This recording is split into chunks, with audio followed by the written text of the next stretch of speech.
বৃষ্টির সঙ্গে সঙ্গে শুরু হয় ভোগান্তি। আড়াবাড়ি প্রধান সড়কের বেহাল দশায় বিপাকে হাজারো মানুষ।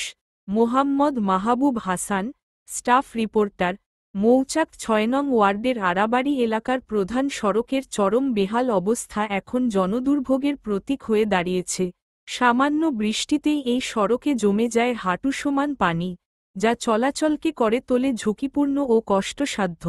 এই গুরুত্বপূর্ণ সড়ক দিয়ে প্রতিদিন চলাচল করে হাজার হাজার শ্রমজীবী মানুষ, যারা সময়মতো কর্মস্থলে পৌঁছাতে গিয়ে পড়েন চরম দুর্ভোগ।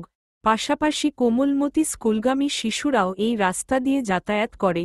বৃষ্টির দিনে তাদের অবস্থা আরও করুণ হয়ে ওঠে।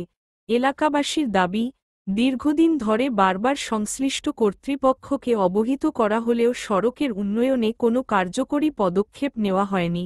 তাদের দাবি, দ্রুত এই সড়কটির সংস্কার করা হোক এবং জলাবদ্ধতার স্থায়ী সমাধান করা হোক, যাতে সাধারণ মানুষ স্বাভাবিকভাবে চলাচল করতে পারে।